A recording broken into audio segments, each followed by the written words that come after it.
భారత్ పాకిస్తాన్ మధ్య తీవ్ర ఉద్రిక్తతలు కొనసాగుతున్న వేళ దేశవ్యాప్తంగా హై అలర్ట్ ప్రకటించారు. సరిహద్దు రాష్ట్రాలైన జమ్మూ కాశ్మీర్, రాజస్థాన్, పంజాబ్, గుజరాత్లో హై అలర్ట్ ప్రకటించారు. ఢిల్లీ, హర్యానా, పశ్చిమ బెంగాల్లో, హిమాచల్ ప్రదేశ్లోనూ భద్రతను కట్టుదిట్టం చేశారు.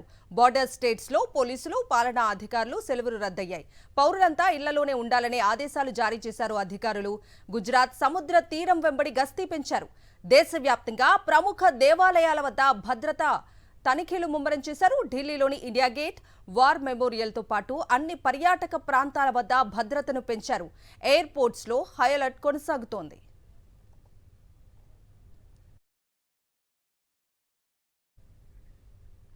భారత్ పాకిస్తాన్ల మధ్య ఉద్రిక్తతలు మరింత తీవ్రమవుతున్నాయి. సరిహద్దు జిల్లాలపై దాయాది వైపు నుంచి దాడులు ముప్పు పొంచి ఉండటంతో అధికారులు అప్రమత్తమయ్యారు. ఈ క్రమంలోనే పంజాబ్లోని చండీగఢ్లో ఉదయం నుంచి మరోసారి సైరన్ల మోత వినిపించింది. పాక్ నుంచి దాడులు జరిగే అవకాశం ఉందంటూ ఎయిర్ ఫోర్స్ స్టేషన్ ఈ హెచ్చరిక జారీ చేసింది. ప్రజలంతా ఇళ్లలోనే ఉండాలని హెచ్చరించింది. బాల్కనీల్లో కూడా రావద్దని స్పష్టం చేసింది. అటు జమ్మూలోనూ ఉదయం సైరన్లు మోగాయి. సరిహద్దు జిల్లాలో పాక్ నుంచి వచ్చిన డ్రోన్లను భారత బలగాలు సమర్థంగా కూల్చేశాయి. రాజస్థాన్లోని జైసల్మేర్లో ఒక హోటల్ ప్రాంగణంలో పాక్ డ్రోన్ శకలాలు లభ్యమయ్యాయి.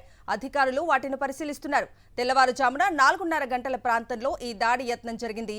బీఎస్ఎఫ్ క్యాంప్ను లక్ష్యంగా చేసుకుని డ్రోన్ను పంపగా భద్రతా బలగాలు కూల్చేశాయి.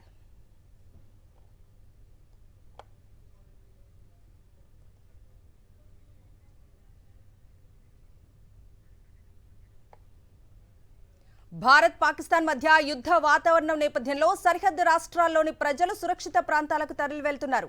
ఎప్పుడు ఎలాంటి ప్రమాదం సంభవిస్తుందోననే భయంతో సురక్షిత ప్రాంతాలకు వెళ్తున్నారు.